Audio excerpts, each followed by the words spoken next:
ನಮಸ್ಕಾರ. ಎರಡನೇ T20 ಪಂದ್ಯಕ್ಕಾಗಿ team ಇಂಡಿಯಾದಲ್ಲಿ ಆಯಿತು ಎರಡು ದೊಡ್ಡ ಬದಲಾವಣೆ. ಹೀಗಿದೆ ನೋಡಿ ಹೊಸ ಪ್ಲೇಯಿಂಗ್ 11 ಜೊತೆಗೆ 2 ಸ್ಟಾರ್ ಆಟಗಾರರು ತಂಡಕ್ಕೆ ಎಂಟ್ರಿ. ಇನ್ನು ಪಿಚ್ ರಿಪೋರ್ಟ್ ಹೇಗಿದೆ ಅಂತ ಈ ಒಂದು ವಿಡಿಯೋದಲ್ಲಿ ಪ್ರತಿಯೊಂದು ಅಪ್ಡೇಟನ್ನು ತಿಳಿಸ್ಕೊಡ್ತಾ ಬರ್ತೀನಿ. ಆದ್ದರಿಂದ ದಯವಿಟ್ಟು ನೀವೇನಾದರೂ ಇನ್ನೂ ನಮ್ಮ ಒಂದು ಯೂಟ್ಯೂಬ್ ಚಾನಲ್ಗೆ ಸಬ್ಸ್ಕ್ರೈಬ್ ಆಗಿಲ್ಲ ಅಂದರೆ ಈ ಕೂಡಲೇ ಸಬ್ಸ್ಕ್ರೈಬ್ ಆಗಿ, ಹಾಗೆಯೇ ನೀವು ಟೀಮ್ ಇಂಡಿಯಾದ ಅಪ್ಪಟ ಅಭಿಮಾನಿಗಳಾಗಿ ಈ ಒಂದು ವಿಡಿಯೋ ನೋಡುತ್ತದಲ್ಲಿ ದಯವಿಟ್ಟು ತಪ್ಪದೆ ಒಂದು ಲೈಕ್ ಮಾಡಿ.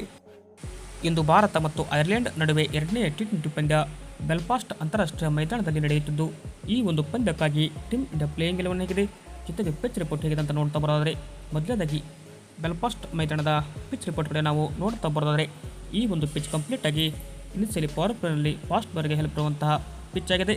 ಹೀಗಾಗಿ ಈ ಒಂದು ಪಿಚ್ನಲ್ಲಿ ಎವರೇಜ್ ಸ್ಕೋರ್ 170 180 ಏನಾದ್ರು ಹಿಡಿತಂದರೆ ಈ ಒಂದು ಪಿಚ್ಚಲ್ಲಿ ವಿನ್ನಿಂಗ್ ಸ್ಕೋರ್ ಅಂತಲೇ ಇದು ಹೇಳ್ಬೋದು.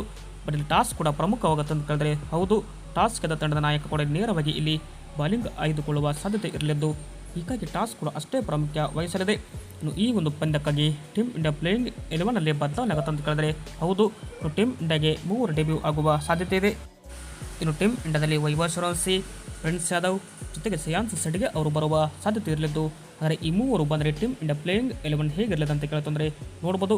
ಅಭಿಷೇಕ್ ಶರ್ಮಾ ಮತ್ತು ವೈಭವ್ ಸೂರ್ಯವಂಶಿ ಇನ್ನಿಂಗ್ಸ್ ಆರಂಭಿಸುತ್ತಂದರೆ ನಂಬರ್ 3 ಇಶಾನ್ ಕಿಶನ್, ನಂಬರ್ 4 ನಾಯಕ Shreyas Iyer, number 5 Tilak Varma, number 6 Axar Patel, number 7ನಲ್ಲಿ ಶ್ರೇಯಾಂಸ್ ಸಡಿಗೆ ಇದ್ದರೆ number 8 Washington Sundar, number 9 Harshdeep Singh, number 10ನಲ್ಲಿ ಹರ್ಷಿತ್ ರಾಣಾ.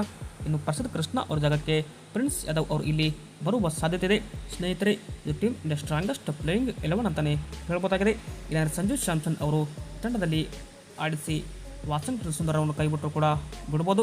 ಅಂದರೆ ಇದು ಏನಪ್ಪ ಟೀಮ್ ಇಂಡಿಯಾ ಪ್ಲೇಯಿಂಗ್ 11 ಜೊತೆಗೆ ಪಿಚ್ ರಿಪೋರ್ಟ್ ಆದರೆ ಇದು ಹೆಡ್ ಟು ಹೆಡ್ ದಾಖಲೆ ನೋಡ್ತಾ ಬರೋದರೆ, ಐರ್ಲೆಂಡ್ ಮತ್ತು ಭಾರತ ನಡುವೆ ಒಟ್ಟಾರೆಯಾಗಿ 9 ಬಾರಿ ಮುಖಾಮುಖಿಯಾಗಿದ್ದು, ಐರ್ಲೆಂಡ್ 1 ಪಂದ್ಯ ಗೆದ್ದರೆ ಭಾರತ 8 ಪಂದ್ಯ ಇಲ್ಲಿ ಗೆದ್ದು ಬಿಗಿದೆ. ಇದು ಏನಪ್ಪ ಅಂದರೆ ಟೀಮ್ ಇಂಡಿಯಾ ಪ್ಲೇಯಿಂಗ್ 11 ಅಪ್ಡೇಟ್ ಆಗಿದೆ ಅಂತಲೇ ಹೇಳ್ಬೋದಾಗಿದೆ.